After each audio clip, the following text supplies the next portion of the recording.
possible. So get the word out, whether you were a business directly affected by the Dixie Fire, you came in after the Dixie Fire, you were indirectly affected because you had, you were in an evacuation zone during the Dixie Fire, and then startups. We also want to see if we can fund some startups.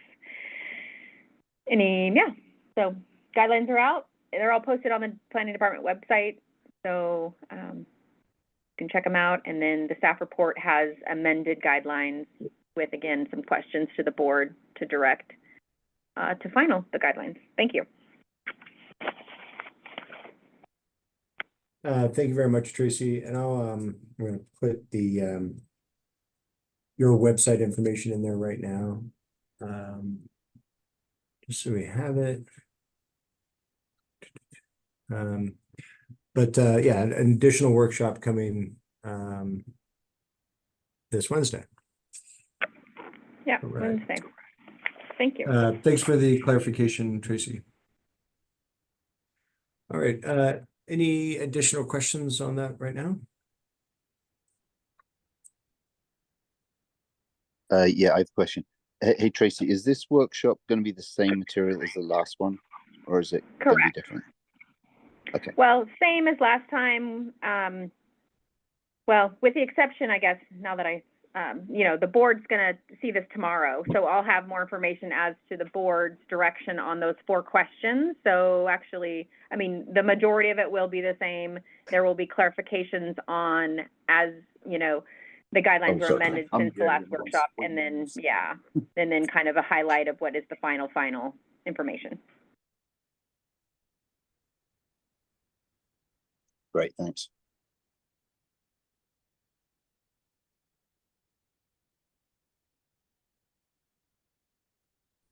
Okay, well, great. So we're slightly ahead of schedule, which is generally a good thing. Doesn't happen all the time.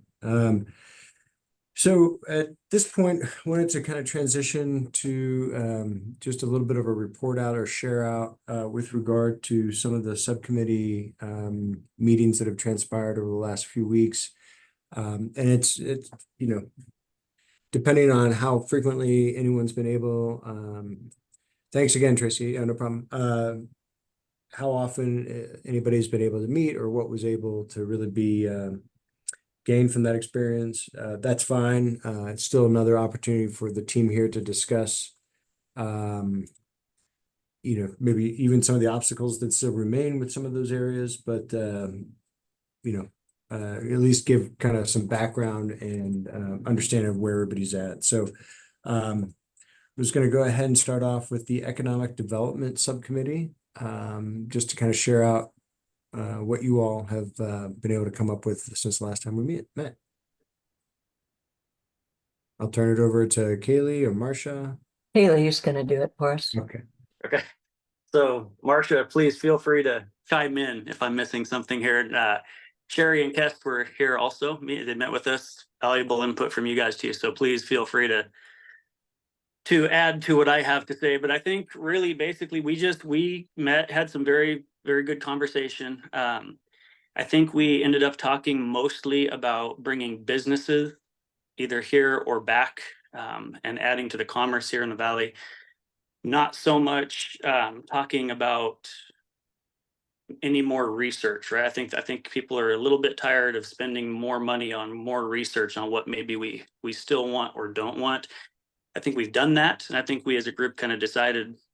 Well, nothing was decided. This is just a subcommittee to bring back to the larger group, obviously, but it seemed fairly clear that we were kind of over that piece, and I think more into how to get the money in the hands of the proper people or businesses that can make a difference here in town. So clearly no decisions were made, just a bunch of brainstorming really at this point. And I think that's probably the next step, is to bring it here. And I don't know how you want to do that, Patrick. I think just in the interest of time, today may not be the day to really dive into it and make any decisions, obviously, maybe, but I think it's something that we put on the agenda for sooner rather than later, start refining these ideas into something that maybe is a little more tangible and workable. So I don't know. The way I interpreted our meeting, and I think we were all on the same page, is we need to decide who to give the money to potentially and how to get the money to them, right? If we're trying to deploy this money and build commerce in the valley, we need to, those are kind of the two basic questions to be answered. So the who's there's, you know, the fires that were here before the fire, or sorry, the businesses that were here before the fire. There's businesses that have rebuilt since the fire. There's businesses that have popped up since the fire. And then there's businesses that aren't here at all right now, right? And I think, as I mentioned, we kind of really honed in on businesses during our meeting. So the issue is a lot of the businesses that were here pre-fire and have not come back were either hobbies or were not successful from, you know, a lot of them had either recently closed or were planning on closing, or so I don't know that we need to really dive into those businesses unless they have come back. You know, there are some that have established themselves back in the community, and that's fantastic. I think to fund businesses that were here and are no longer here, I think maybe not completely off the table, but we'd need some sort of a proposal from those businesses saying why this money would change things. Businesses that have rebuilt, I feel similar. They would need some sort of a business plan or something showing us why. But again, we're getting in the weeds here a little bit. This is something we can talk about later, but pre-fire businesses, post-fire businesses, new businesses, and then the idea of attracting new businesses to the area came up. And I think Kest and Sherry had a big list that they had developed previously. And I mean, I don't need to go over all of those businesses right now, but we added to that list and we ended up with, I don't know, it's probably, I didn't count them, 20 to 30 maybe businesses that, or industries that we don't have here right now. You know, such as, again, we don't need to get into it, but there's no longer a mechanic here, right? Childcare is an issue. There's not adequate childcare to support the number of potential families that we would like to see moving into the area. And I could go on, but there's a whole bunch of different businesses that would be nice to have here. And so we talk about maybe we put some money towards attracting them here.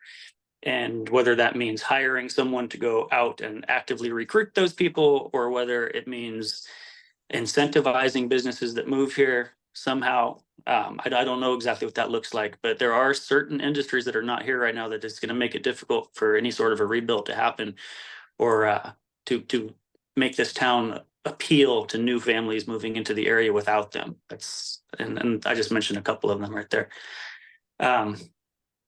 So that is kind of the who, you know, and we don't have answers to it, but that's what we talked about. And then as far as the how to get money to people, there's obviously the obstacle of we can't give the money directly to for-profit business, and that's going to be an issue across the board. You have to find some way to funnel it through a nonprofit. But question is, do we just give cash grants out and deploy this money as quickly as possible to all the businesses that, you know, I don't know that we want to be willy-nilly with the money that way. But I do think the idea of getting the money in the hands of people that can use it and make a difference with that money is a good idea. But do we give it to them in the form of grants? Do we give it to them in the form of loans? Do we just put a little bit of money towards hiring someone to come in and help these businesses that need a loan work with the SBA closely? And maybe Clint Cobley could be a piece of that. I'm not sure how he feels about that one. So again, all things that we talked about, and I do think we need to be a little bit careful. We talked about the CDBG grant, for example. If we're going to be giving grants or loans out, I think we need to be aware of what other grants are available right now, so that we're not giving money out for purposes that they have other avenues to go get that money. That seems like that would be a little bit irresponsible on our part, unless they're not eligible for the money for one reason or another. So, yeah, and then just regardless of who and how we decide to give this money to, I think we need a clear process of, you know, a criteria, an application process. I think people are a little confused on how they can approach us to ask for the money. I think we just need to be transparent about that and have clear criteria as far as who we're going to give it to. And that's, again, we didn't make any decisions on that, but that needs to be talked about, because the money's not doing any good where it's at. You know, it's sitting here, and we need to eventually get this stuff out to people. Businesses was the part we talked about, but there's plenty of avenues that the money needs to get out there eventually. And then finally, we talked about the community project. So really didn't get too into it other than just the parks. And I think a downtown park, I think we decided that's important, trying to get people to stop in town. And in addition to giving the locals somewhere to go, something to do with the kids and all that good, the obvious things, it is going to be an important piece to getting people to stop here and spend their money here. So I do think the downtown park, I'm sorry, I forget what we're calling it, but the park down there in the middle of town, where the community center was, I think that's a good use of money. Now, how we want to support that, I don't know. And then also the Greenville Community Park where the softball fields are. I think there's a lot of good can come from that. When we run that Gold Diggers tournament, we bring 600 to 800 people into town, and the amount of money they spend when they're here has some impact for sure. So I think we need to get that fixed up and back how it was or better. So those are the two parks.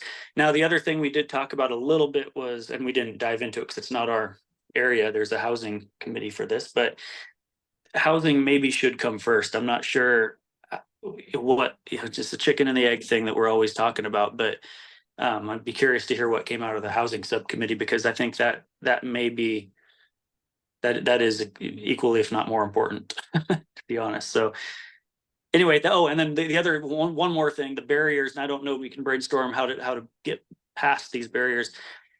Gas and grocery prices are very high. We know that in town here. So in order to attract people to the area, how do you address that? And I don't know if that's our role.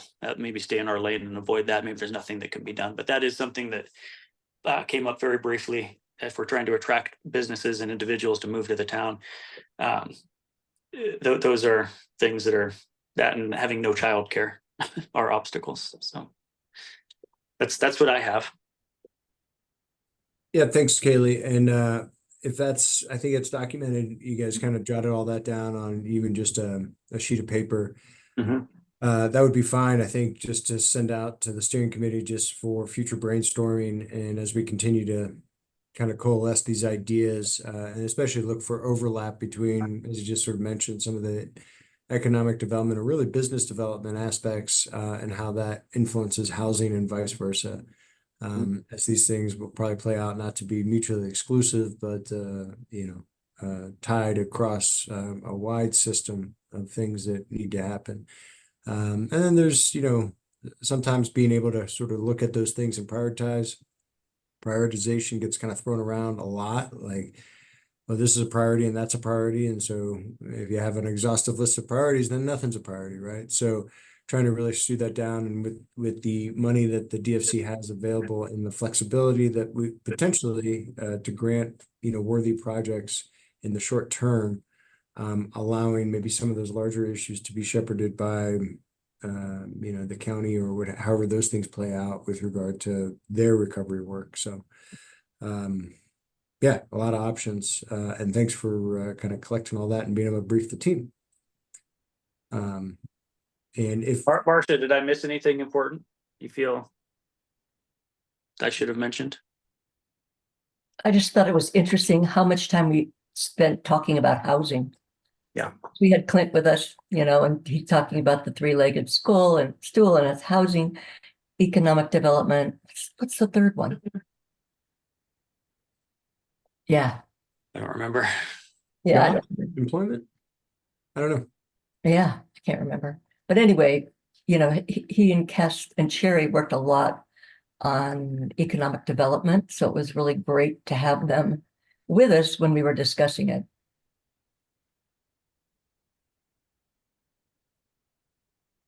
Yeah, and I think some of the feedback from, as you just mentioned, the CDBGD, that's not a DR, the CDBG grant. That'll be interesting just to kind of see how that plays out, and how businesses are able to take advantage of that and work some of their goals. And maybe there are opportunities by which this becomes supplemental, like there's an opportunity to supplement what they've applied for there. I don't know. I don't want to get too far down something that's not able to happen with regard to financial legality and things like that of nonprofits and how it can support this, that, the other. But then by working with other groups, whether it be the Chamber of Commerce, the Indian Valley Innovation Hub, or even the Feather River Community Fund. If there are opportunities to where that's how, like when you guys got to the we kind of have the who, but what about the how? Maybe that will shed some light on things of how those mechanisms can work. And then that might create some answers. So thank you. Hey, I have a question. Yes, Trina, What go ahead. is the Feather River Community Fund? Sorry. I'm sorry. Oh, what is the Feather River Community Fund? I have not heard of that one. Oh, Marcia, do you want to, did I have, yeah, you want to explain what the Feather River Community Fund is? Yeah, so Ken and I started a foundation and we give out grants between $5,000 and $10,000 in the fall. We have something that goes out and it's where we look for projects that are into education, forestry, environment, that kind of thing. So we have given money, like the toilets in the spot. We gave money for that and for some other businesses. So yeah, we'll do that probably in September, put that out again.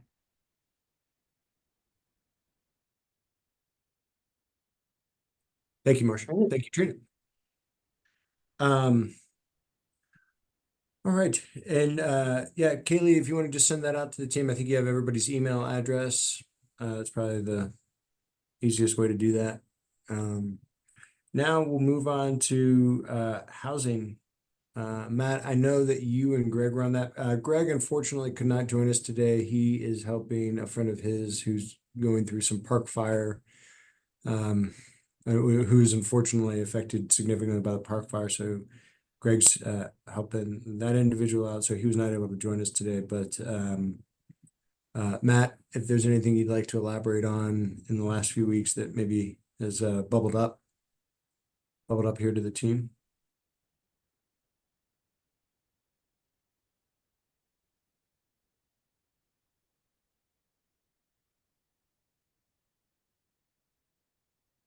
Matt, are you still on? Are you still with us? Sorry, yeah.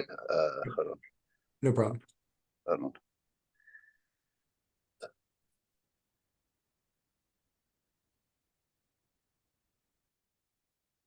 Okay, yes. Can you hear me? Yep, we got you loud and clear, Matt. Sorry. Yeah, so we met with the Albemarle Foundation, engaged LMNOP design to do some kind of analysis on the housing market stuff, and their consultant's conclusion was that the most efficient way of doing it, of building houses, was to build like kind of like 5 units all together, like a house and an ADU and a JDU and another house, a little something like that, or 4 or 5 units all together. And even then, it wasn't very economic. They didn't look at the tiny house stuff, or really like multifamily in terms of like a fourplex. I'm not sure why. And I mean, that was what they were kind of pushing for there. But it didn't have any, I don't know if there was anything like concrete that was going to come from it in terms of, okay, this is what we're going to do. I didn't see that. There was like a survey for how can you help, something like that. But it seemed a little bit up in the air in terms of any plans to actually do much rebuilding initially from that. So I know we've got, I mean, if we took 500 grand and put it in there, it wouldn't go that far with that particular method unless we really leverage it. There was talk of Plymouth Bank, we may be able to leverage, put 15% down on construction and leverage it. There was a developer there who had that deal. I haven't followed up with Plymouth Bank on that. Yeah, I don't have like a clear strategy yet for housing about what we're going to do to get it moving. But that was like there were 2 things presented. One was this kind of economic analysis about different ways to build it, and then another one was this really big chart showing all these different problems of how they can solve it and stuff. It was just really basically all these processes and stuff. Neither which I don't know. I didn't get much value out of either of those two. So I think we've got to do more thinking about what we want to do on housing. Like we've only got 500 grand, so so I don't have a really good idea in terms of what to do. We didn't discuss. So one of the things we talked about last time was instead of like building new housing, it was unlocking the housing that's already there. So for example, there's lots of houses that people own and are unoccupied and not rented out. And an alternative to building houses, which is what we were talking about last meeting, an alternative is that we do a master lease on empty houses in Indian Valley, where DFC does it for like a 5-year lease with the landlord, and then we rent it out. We use a property manager, and we rent it out to some local person who wants housing. That could be a way to unlock housing a lot cheaper than building the stuff, because you really don't get much for 500 grand.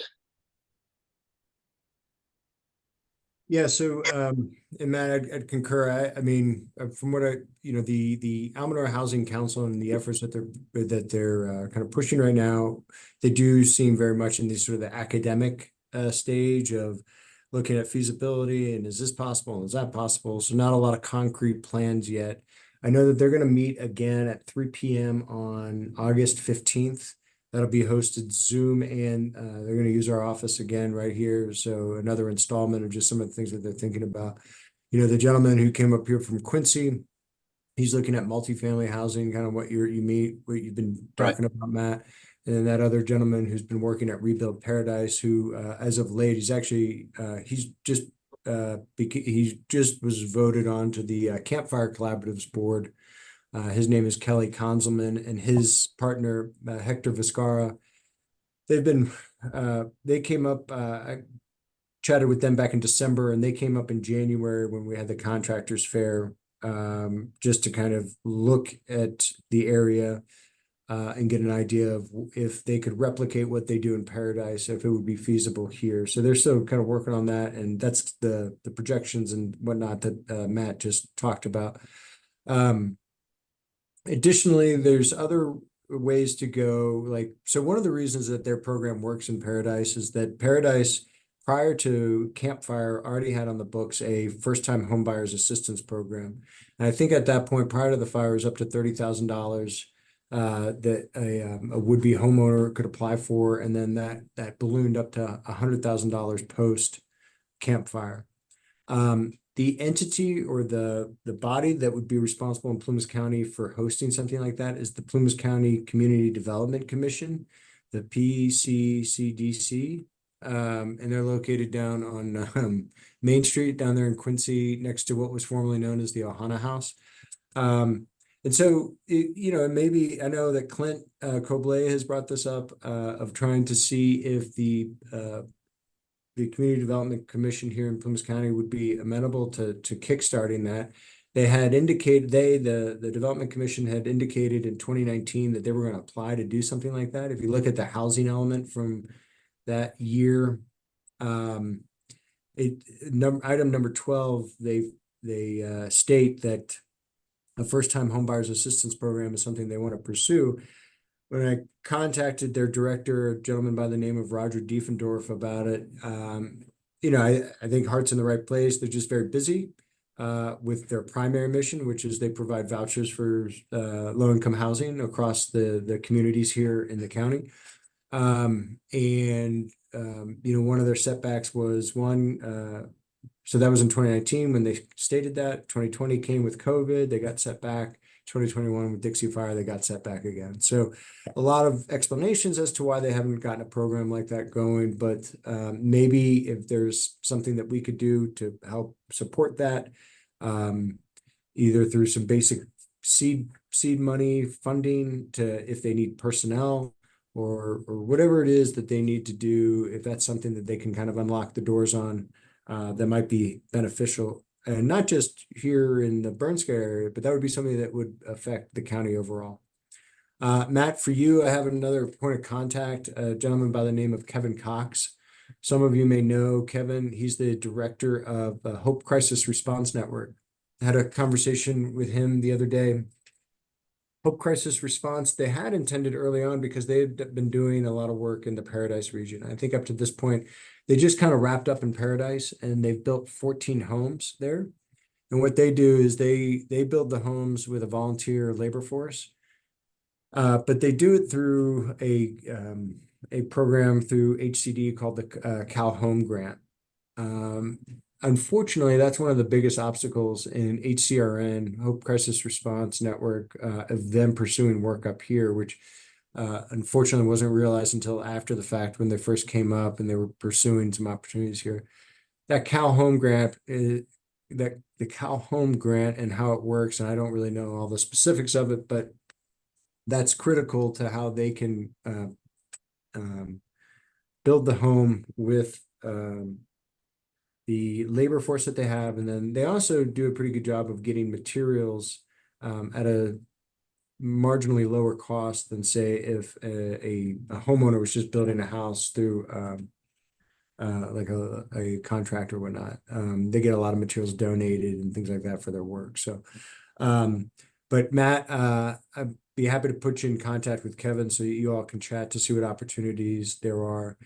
Kevin had indicated that instead of doing their normal model, which is building the home outrightly, that they could potentially act as a general contractor with local contractors here as the subcontractors, in an effort to help reduce the labor costs and materials costs. So that would all need to be kind of sketched out, that even if that's something that might be helpful for even those that have a PG&E settlement and potentially an insurance settlement, or they've received their insurance, they still find themselves sort of gapped with funding, with being able to finance the build of their home. Maybe there's some help there. So I think a place to start though is that Plumas County Community Development Commission, and seeing what opportunities there are to support them in their efforts to do a first-time homebuyers assistance program, and to see potentially if there was something that the Dixie Fire Collaborative could do monetarily to stoke that. And that could be an option. I don't know. But that might be something for you, Matt. I think Matt's still on, but maybe he's not paying attention. That's okay. We'll move on. Any thoughts or questions on the housing piece? Other than it's a bear. All right, thank you. Okay, next on our agenda is grant writing. The topic of grant writing, how to support it, whether to do it outrightly, whether to support it with another agency just to get smart on it. And that was Trina and Lida, and I think maybe Trina has some information on that. Yeah, I do. And Shelby had wanted to, even though he couldn't be at the strategic planning session, he had wanted to also, but got assigned out to fires. And so what we've come up with at this point is like everything that people have talked about today can be supported by grants, but really you need to know your purpose, and so this process is good because it's helping define those priorities and how to focus on them and how not to get sidetracked from those priorities.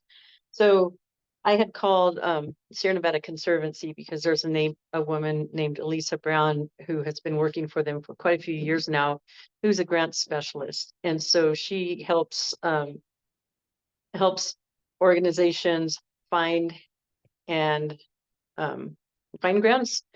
as well as she does trainings. And so there is a grant writing training coming up next week. Actually, I think it's actually not till the 14th, 15th, and 16th. And so they were going to see if there's any seats left in that grant writing thing in case anybody from this team would like to participate in it and get a 3-day training. It is done virtually and has been done virtually since COVID. But it is pretty intense. The first part of the day from 8 or 8:30 until 12 or 12:30 is an actual training, and then the afternoon you write. The person doing the training reviews it that evening and gives you feedback the next day, and then it continues that cycle. She is available tentatively on Wednesday. The person that does the grant writing, the person I talked to, Sierra Nevada Conservancy has like a calendar system so people can see each other's availability, and Elisa wasn't available and isn't who I talked to. So we penciled in Wednesday at 3 o'clock. Both Lyda and Patrick said that they have availability at 3 o'clock to meet with Elisa and Christy. And then Shelby, I wanted to invite you, if you're available, to meet on Wednesday at 3, as long as Elisa's available. And then I also asked that if she could do a presentation to the whole steering committee at a subsequent meeting, Monday meeting, either next Monday or the following Monday. But with grant writing, a lot of times, right now, if we want to go that direction, like focusing on housing or economic development or other priorities within the organization, or even helping fund another position within the organization to help with some of the prioritized work, there really isn't funding up front to pay somebody. And so you need to come up with your own way to pay people. It used to be that a lot of grant writers would write a grant and then get paid like a commission once the grant was funded. But that might work with some grants still, but it doesn't work with state grants, like with Sierra Nevada Conservancy or other grants. It's like, no, there's no back money that can be paid. So then you line item and budget in for any like grant management or things like that. So I thought it would be really useful, and I've talked with Lyda and both Lyda and Patrick about this, to actually have a person who that is her job, and she's really good and well versed in it, to not only look at grants but also resources or things that we might not be thinking about. And because she's done this for quite a few years in the grant world, like both private, so there's private grants, and usually those aren't as hard to apply for and aren't as time consuming. And so that's usually private donors, family foundations, things like Marcia's talking about, where, and some of them can be, I've applied for and gotten funded for $1 million grants that way, that they loved our mission, they wanted to support it, and help make sure we got the funding. And so you have to know your story. You have to be able to say, this is what we need. Like housing, we really need to finish a little bit of research, but we need to find a way to buy property to build these 5-unit complexes on, or whatever it is, you need to be able to succinctly say it and show the need. And then with state funding and federal funding, there can be a lot of hoops to jump through. It can be very time consuming to write the grant and also manage and report to the grants. They're generally not available for private businesses or private individuals. They are available to nonprofits and things like that. But like with the CDBG grant, with Elisa's expertise, I think she could really guide us into, in ways to help look at that funding. And I will say that I feel, just listening to each of your presentations today, and Shelby and Lyda, you can speak to things as well, but I feel like we're at a place where there are duplicative efforts going on, and like reaching out to the Almanor Foundation, Matt and Greg, was really good because they're already focusing in that area, but there may be other areas that they're not looking at either. So I really would like to get a broader sense of what the overlays are with the Plymouth County Fire Recovery Plan and other plans that have already been completed, because that language really supports any grant applications that we would pursue. So Lida and Shelby, I think both of you may have done a little bit of work on your own, or I'm not quite sure because we didn't actually meet with everyone's schedules. Yeah, I've been basically out of town since our meeting in Warner Valley, and so I haven't done anything, but Trina took up the ball and ran with it. So we'll talk. Yeah, and I think Trina, if we're able to kind of meet with was it Lisa? Elisa Brown. Yes. Elisa, okay. On Wednesday, and just kind of just understand you know, like we were talking on the phone, just some best practices and mistakes to avoid and things like that. And then that might help get a clear picture to kind of take back to the team here of really what the DFC's role in that could be or not, depending on kind of the direction of things going, and what opportunities there are out there. So likewise, with regard to the previous areas of housing and economic development, I think just continue to brainstorm on this a little bit more. I'll designate myself as a note taker on Wednesday to be able to kick that back out to the steering committee of some of the things that we hear during that session with Elisa, and then we just kind of go from there and continue this conversation at the next steering committee meeting. Yeah, thank you. And Christy is the person I talked to at Sierra Nevada Conservancy. Oh, okay. Christy. And you guys probably know her, but so Oh, she's going to confirm Elisa's availability later today because Elisa's out right now. And then also I did check in with Liz Ramsey about the Audubon grant application that was submitted, and they're expecting to hear back in October on whether or not that's been funded. And that's the thing with, especially with state and some of the larger grants, is that you can wait up to a year to hear back on whether you're funded or not, which is kind of frustrating. But you just have to take the work that you did and apply it to other grants. Like and the last grant that I applied for, or a couple of the last grants, it even, there was a piece in it, like when you're looking at matching funds, a lot of grants require matching funds. It can be 25%, it can be 50%, it can be in kind, meaning labor and volunteer efforts. And that's where I feel like the Dixie Fire Collaborative, the funding that we have, if we can really leverage that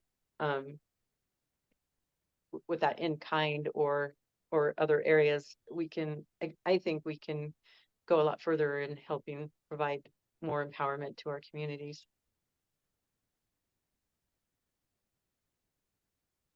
Great. Thank you, Right. Trina. Are there any questions or comments? Okay. And sort of I know that we've sort of gone back and forth, and Kaylee touched on it a little bit, but then I just kind of had another placeholder here for you know, quote unquote community projects. And just sort of any lens that anybody had on that, whether it be, you know, like, so if I think about community projects, you know, one of which right now is the Indian Valley Community Services District. They are working on the Greenville Safety Center, or First Responder Center, right? So the fire station, sheriff substation, and contracted ambulance quarters. Another one, you know, may or may not be a community park. Another one may or may not be a community center. These types of things that are, you know, potentially going to unfold, and just what the thoughts or ideas were around supporting any of those initiatives, or things that I just gave you an example list, but things that haven't come up yet. Patrick, I know it's kind of come up about the post office. I don't know, what can we do to put some true energy behind that? Because I've heard various fingers pointing, and it was the Plymouth Sun, printed up all this other objects of what's going on, but it appears to me that something about a lien and the contractors are not getting paid, and so therefore it's locked up. It's, here we got people that will stand up. Governor Newsom was up there, Newsom rather, was up and stood in front and everything else and wanted to get it back. And where is he now? And it's a nice, beautiful building, but you can't use it for a post office. Yep. So I spoke to the postmaster, the regional postmaster, the other day, and she was there working on the post office, putting in like printers and computers and hardware. And so the lighting of the fire, I've been weekly speaking with a representative from Congressman Kiley's office, and they have a postal liaison. So it's been this sort of circular phone calls of I'll either talk to the rep from Kiley's office or and then I was actually able to face with the postmaster the other day. I'm hesitant to like give like a hard date because I just don't know when it's going to change. But what Carla Farouge, who's the postmaster, said is that the opening of the Greenville and potentially the Canyon Dam post offices is imminent, quote unquote. So I took that as being, days to weeks instead of months, based off of what needs to happen to get those things open. I heard the same thing about the lien, Danny. I don't know if it's true or not. What was told to me is it really hinged on the internet service. They received a router from one internet service provider that didn't work. They had to request another one. They're getting all that stuff hooked up. So what should happen sooner than later is a quote unquote soft opening of the post office, meaning that there will be postal workers there. Post office boxes are open. You can get stamps, all the normal things. And then at a later date, there will be the official sort of like grand opening, ribbon cutting, strike up the band type of moment. Yeah, I'm sort of sitting here with bated breath, thinking that it's gonna be real soon. It's just another thing of being left as the backwater of Plymouth County, of California.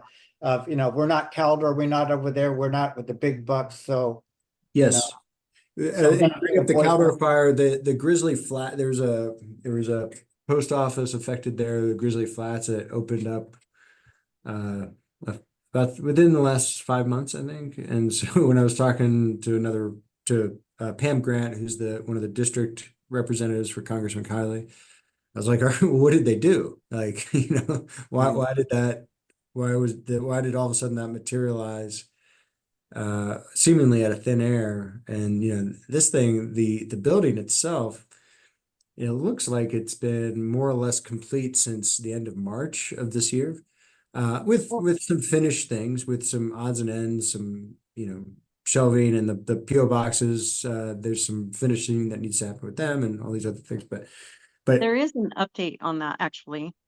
Kevin Goss posted on Facebook 2 hours ago that he said just received an email that the Greenville Post Office will be open August 12th. Hey, there we go. Okay. So I reposted on the Dixie Fire Recovery page, and Wendy Cobb and a couple of people responded, but it was like Wendy Cobb said, we should have a big celebration party and ribbon cutting. So yep. And I think the post office is planning that exact thing, just at a later date. The post office themselves, like great. is planning that. See if maybe I can just do this right now. Well, I think the Way Baby should have a celebration before the post office ever gets around to celebrating that thing. Yeah. Yeah.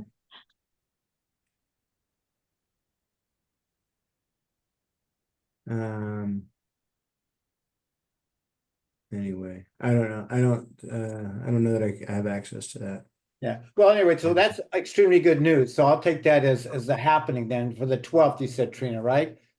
That's what Kevin Goss said in the email. So, give or take a couple of days, probably We'll put it- t- we'll give put them it- an extra couple of days, but it would be great if is the 12th. Yes, yes. So I've got another one, Patrick, and that's some questions about a community center, community gathering spot. As I understood that the American Legion's also working on, apparently.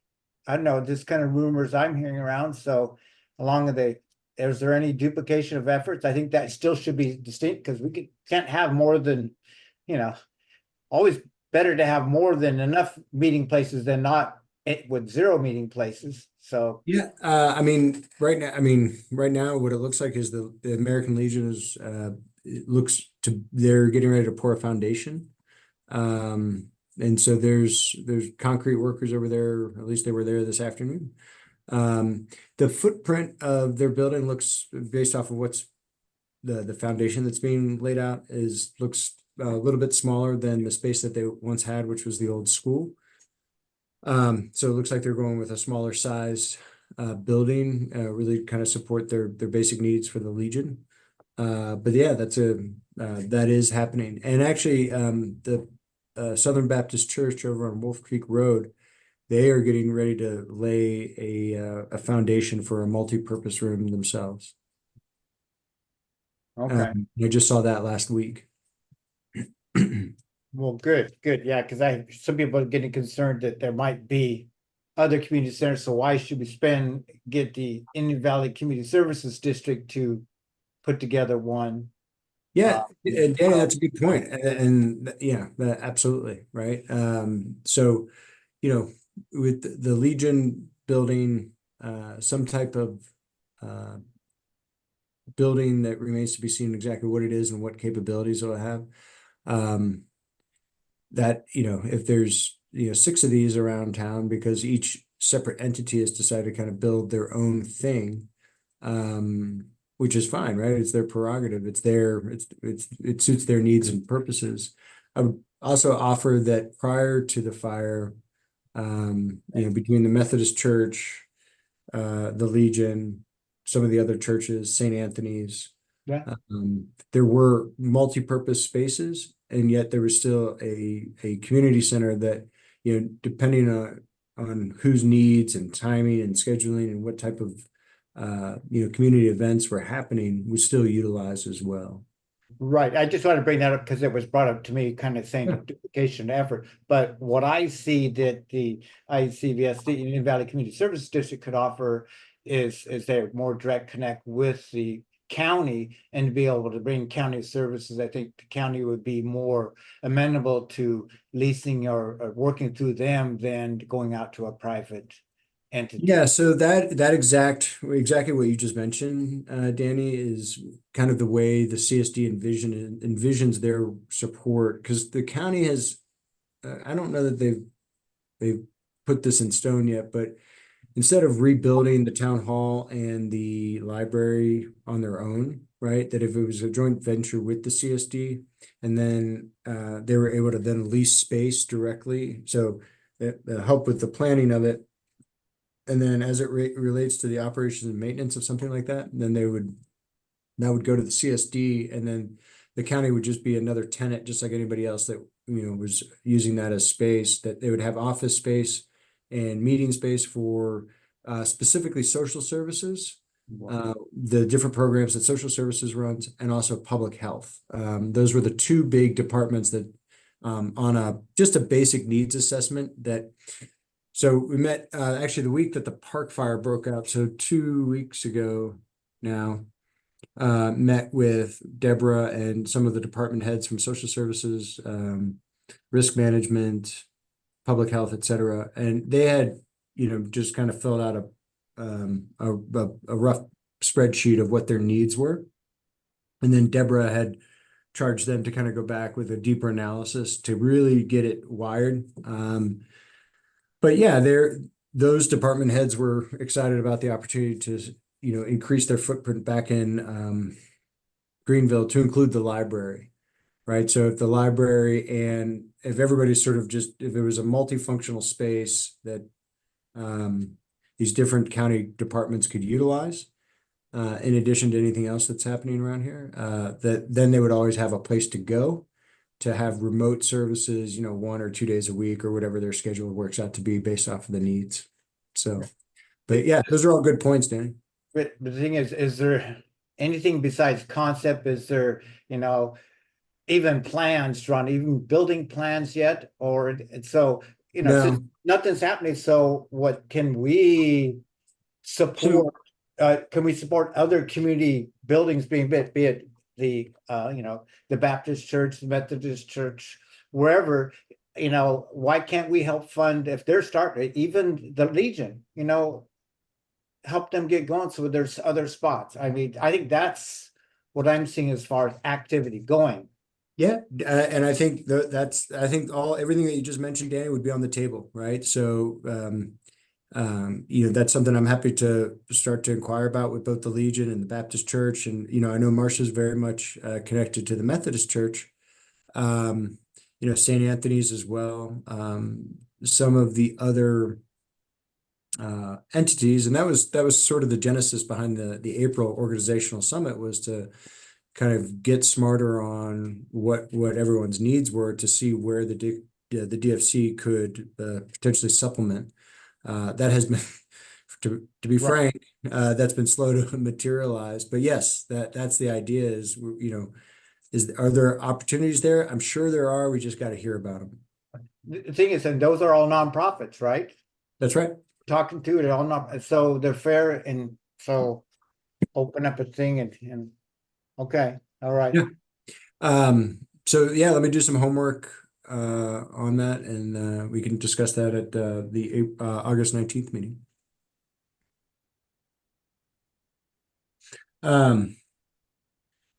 Additional discussion. Trina, do you still have your hand up, or is that from when you spoke last time? That's from when I spoke last. Sorry. Okay. No, it's okay. Just Hi. wanted to make sure that we were getting to you. But your points, Danny, are kind of what I was talking about with the grants. It's like this really, it would help to have a more comprehensive who's who and who's doing what for partnerships or leveraging or supporting. Yes.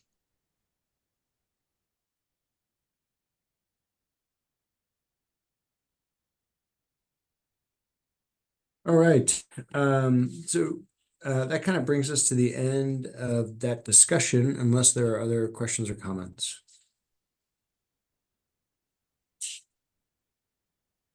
Okay, I did want to, just before we move into any sort of committee member updates, I did want to just run down. So for the August 17th community meeting, right now I've got the treasurer's report. The Indian Valley Chamber of Commerce has indicated that they have some updates. There will be kind of a joint brief for both the Sierra Institute and the Forest Service on the North Fork Forest Restoration Project. Tracy Ferguson also has some updates that she'd like to give. I'm reaching out to Indian Valley Parks and Recreation Department because I think they have a couple updates. And then I was going to back clean up with a couple of coordinators' updates from the DFC, things that we just discussed.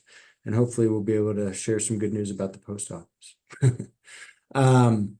Was there anything else that anybody had heard about that they would like to hear discussed or brought to the table? Yes, Marcia. So I know that every other Friday they're having those meetings in the office there about the Recover California. And I wonder if that has been successful, if they're getting more people to show up. They are getting more people. I mean, the short answer is yes. Is it to the degree that the Recover California folks would like it? No.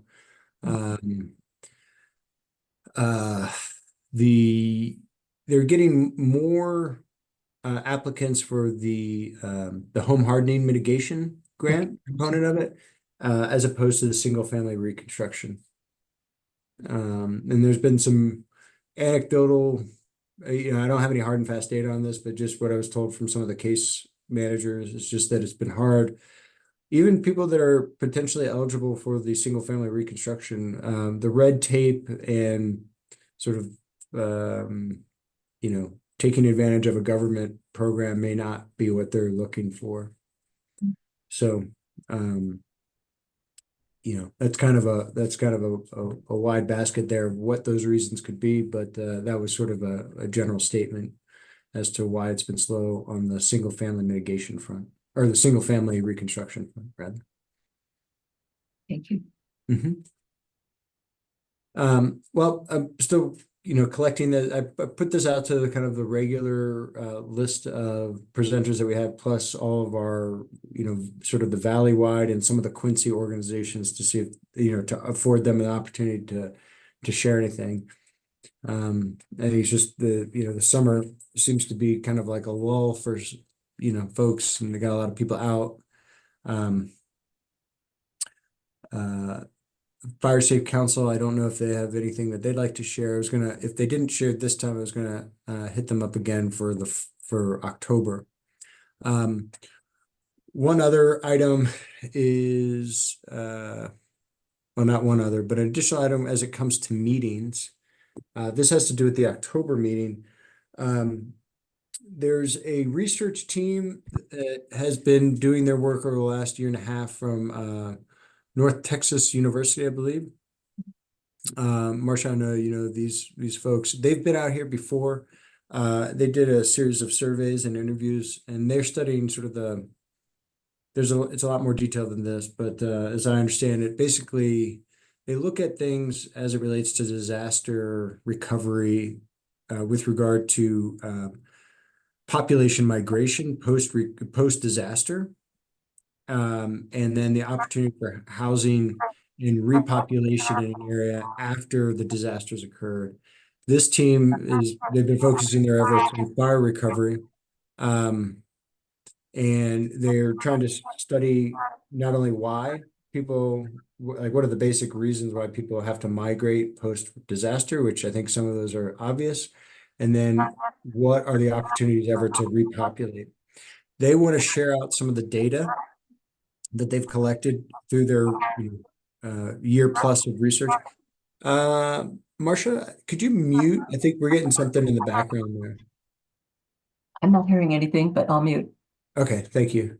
And they want to share out their findings. I told them that our October meeting, I think it falls on the 19th of October. And they're gonna try, yes, it does. They're gonna try to make that work. They'd asked if we could potentially do it on the 26th of October, which is the following Saturday. Kind of a break from our normal schedule because of their own travel with regard to some of the research hotspots they've been moving around to. I briefed them on why we do it on the third Saturday and that it's essentially a kind of a routine event that people can kind of plan around. But also it's August, and if we got the word out early enough, could we deviate from the norm? I don't know that we don't need to make a decision on it right now. And as we've just got a few members still left on the call here, it'd probably be better to get the feedback from everybody else, but I just want to put it on everyone's radar. One of the researchers, she said, "Hey, I totally get it. If this can't move, it can't move, but we figured we'd ask." So I'm doing the same, see if that's something that folks are open to. So just think about it. I mean, there's some pros and cons to it, but it'd be interesting to hear what the results are in general, and hear how that weighs into maybe some effective housing opportunities that they may know about that we haven't explored yet. So I think it'd be, at least doesn't hurt to listen to see what somebody else is working on. So that's one piece around meetings coming up. For this particular meeting, I know that we've been in a rotation of steering committee members, basically emceeing the meeting. I can put it back out in the email, but is there, I know that we had Matt presented in June. Marcia, I think you were on the May meeting. Was there anybody that felt that they wanted to be the main presenter, the main host or hostess for Saturday the 17th? Well, don't all jump at once. No, I'm kidding. It's fine. I'm happy to do it. I'll put it back out in an email to the steering committee members. And if anybody wants to step up, that's great. If not, that's fine too. So we'll figure all that stuff out. Another piece I wanted to float by everyone, and it looks like I might have to do this via email anyway, but so I used to work for Plymouth Charter School. And they have some staffing shortages coming this school year on the administration side. And I was asked if I could sub 1 day a week at the school to be an extra set of hands. What I've been assured is that I could still do my DFC work from there, just do it remotely. So instead of doing the work here from the office 1 day a week, that I could just sit there in an office, still do DFC work, and then I'm just available as an extra set of hands on a school day if things come up. And so just wanted to run that by everybody, just to understand that, and I would make sure that I didn't have any like standing meetings and things like that, be sort of admin type work. But if there are any feelings one way or the other about that, just wanted to put it on everyone's radar as well. You could handle that. Okay. Thank you, Marcia. I agree. Thanks, Lana. I think you can, but I think I'm bringing it up when more of the members are here too, just so they hear it straight from you. Yeah, absolutely. Yeah. All right. Thanks. Thank you all. And yeah, I will definitely do that. Okay. I think I've hit everything that I was going to discuss with you all today. Tomorrow's Board of Supervisors meeting, I'll be attending that. I'll brief them on today's meeting and just give them some insight into what the steering committee what you're all working on, specifically around economic development, housing, grant writing, and community projects that we're exploring funding opportunities along those fronts to see how that sort of nests with the county's overall recovery plan and just what additional opportunities there are. So I'll share that tomorrow at the 10 o'clock Board of Supervisors meeting. And then, of course, I sent out the email invite. It's a Teams meeting for the ad hoc committee. That's at 1 o'clock on Wednesday afternoon. Hosted, Deborah will host it via Teams, Microsoft Teams. And yeah, and then that'll be the first of hopefully a few installments of that. And just scheduling type stuff. I'll be available on Thursday and Friday, but I will be down doing my reserve duty during the week this Thursday and Friday. But I'll have all this stuff with me to continue to chip away at things as the time presents itself, and I'll be available via phone and text as well. So committee member updates. Lyda, do you have anything you'd like to share with the team that hasn't already been addressed? No, just Warner Valley's been under an evacuation warning for the last 10, 12 days, but Oh. it's looking pretty safe at the moment. But Yeah, they've really made a lot of there's been a lot of progress with the park fire containment in the last several days. I did read a report, an estimated close to 200 structures were lost in the in park fire, mostly homes, some businesses. It didn't have the report that I saw didn't have a breakdown of the two, but I know North Valley Community Foundation has already established their wildfire fund for park fire, in addition to a number of the other organizations that worked in Camp Fire. And so that's going to be an ongoing process over these many months. So again, in the back of our minds, just understanding that these communities are, this is an enduring task, and maybe there's some potential for us to think about how we can support, other communities that are starting this process over the next several months. Danny, do you have anything you'd like to share with the team? No, I think we're good. All right. Thank you, Danny. Trina? Yeah, so one thing I think Shelby dropped off, and I could tell from the background that he was at the incident command base. And during the Dixie Fire, I spent every day from July 18th till September 23rd at the command base, working to help protect our communities. I don't think many people know that, but he did text me saying it's blowing up and taking off right now. So Oh my gosh. Okay, well then, forget everything I just said. there is that, and I know I'm in Quincy right now and the wind's really, really strong.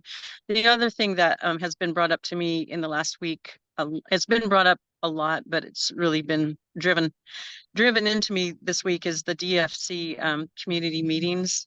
The feedback that I'm getting is several of the community members feel like we're just throwing things at people and telling them what we're doing, and they would like more of an opportunity to help drive what we're doing. And I know that the meetings are open to everybody, and it depends on who shows up. But I just wanted to share that, and even sharing at the next one. And I haven't been able to be at any of the last ones because of prior commitments, but I will be at the August and October ones. Like, hey, we're doing this housing, economic development, writing, and community development. We've kind of strategically broken it down.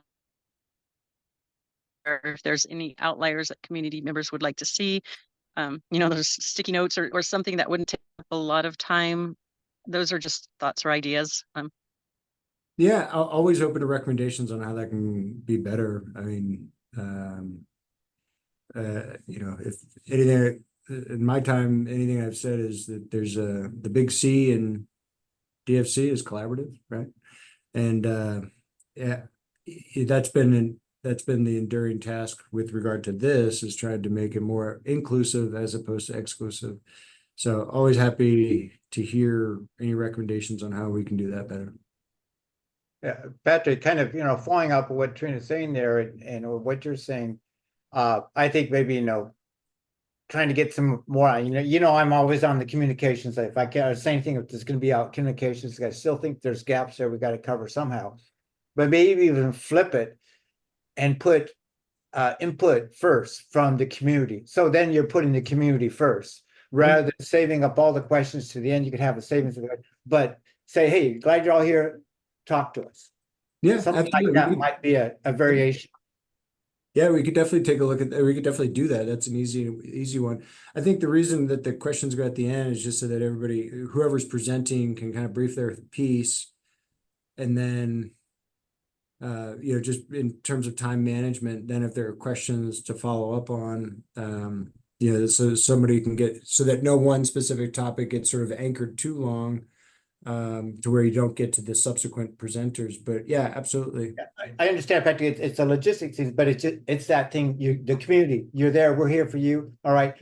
Talk a little bit, but let's then hear what we got to say, and then follow up with the questions at the end. It was just an idea that kind of came to me. Yeah, 100%. It's always it doesn't hurt to try. And also advertise that, or put it, like, hey, we're going to change the format because we've gotten feedback that people would like to address more things or something along that lines. Just so people know that there's going to be space for that. Sure. And whether they show up or not is up to them. And the other thing too, I'm a big one about being there, being on time and such and things. So when I was a teacher, it wasn't like, show up at 9 o'clock because that class starts. No, class, be there, pencils ready, notes going. So if you have it at the beginning, it's your opportunity to speak at the beginning, be there on time, otherwise you miss it. Yeah. But advertise it. Sounds good. Marcia, any updates? Yeah, just a community update across the street from me. Lights Creek Construction is rebuilding the Little League concession stand and bathrooms. And then I think they're going to even redo the 2 clubhouses and maybe move the ones that are there somewhere else. So that's nice to see that progress. Yeah, that is. New concession stand, and I know that Indian Valley Construction worked on the dugouts for last season just to get those up and going. Yeah. And that was, I think the materials were provided by PG&E. And so that was a nice collaborative effort there. But yeah, getting the Little League / softball field back up to where it needs to be is a great step in the right direction. So thanks for sharing that, Marcia. All right, team. It is 4:38 p.m. And with that, may I have a motion to adjourn the meeting? I moved to adjourn the meeting. All right. I thank you, second. Bob. Thank you, Trina. And all in favor. You too, Daddy. All right. Aye. Thank you all very much for your input. And our next meeting, the next steering committee meeting will be on August 19th, 3 p.m. Great. All right. I really appreciate all of you. Thank you. All right, Great. thanks. See Have a y'all on nice the day. 17th, everybody. Bye. Bye-bye.